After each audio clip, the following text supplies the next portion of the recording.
Hi hello, कशा आहात तुम्ही? मजेत ना? मी आशा करते की तुम्ही मजेतच असाल, मजेतच असायला हवं. तर चला व्हिडिओला सुरुवात करूया. तर हे सगळे नारळ माझ्या आईने दिलेले आहेत. माझ्या माहेरून आलेले आहेत हे सगळे नारळ. ह्या नारळाचे मी 2 पदार्थ बनवणार आहेत. सुरुवातीला मी दूध खीर बनवणार आहे. ओल्या नारळाची दूध खीर आमच्या घरी सर्वांना आवडते. तर इकडे मी 2 चमचे इंद्रायणी तांदूळ घेतलेले आहेत. तर तांदूळ आपल्याला मध्यम गॅसवरती भाजून घ्यायचे आहेत. तर ओल्या नारळाची आणि तांदळाची दूध खीरची रेसिपी आपल्या यूट्यूबवरती मी टाकलेली आहे. नक्की बघा आणि रेसिपी ट्राय करा. खरंच तुम्हाला आवडेल. मी सांगते, आमच्या घरात सगळ्यांना तांदळाची दूध खीर आवडते माझ्या हातची. तर इकडे बघा तांदूळ भाजून झालेले आहेत आणि मी तांदूळ भिजत घालते. तसं गडबडीत होतंच आपल्याकडून. तर माझ्याकडून झालेलं आहे, थोडंसं सांडलं आहे पाणी.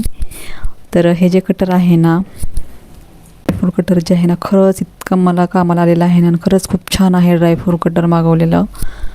तर चला आता मी छोटे छोटे जे भरण्या धुवून ठेवले आहेत त्यात काजू बदाम, छोट्या जे भरण्या आहेत ना त्यात मी काजू बदाम भरून ठेवते, म्हणजे पटकन हाताला येतं आपल्या. जर वेळेस फ्रीज उघडावं लागत नाही म्हणून मी छोट्या भरणीमध्ये काजू बदाम ठेवते आणि मस्त असा कडक चहा घेते.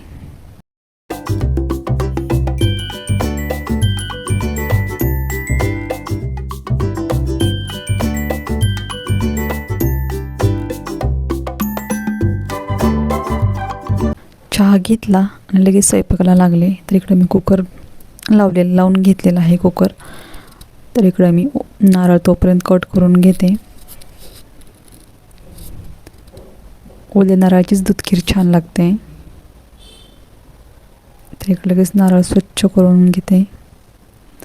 नारळ आणि तांदळाची पेस्ट बारीक मिक्सरवरती काढून घेते.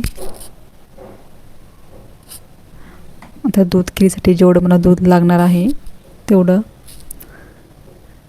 गॅसवरती मी तापायला ठेवते. दुधाला एक उकळी येऊ द्यायची. दुधाला उकळी येते तोपर्यंत मी इकडं शेंगा कट करून घेते.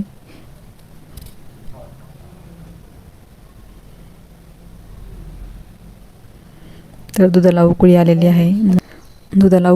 आहे. त्यात मी तांदूळ आणि खोबऱ्याची पेस्ट घालून घेते.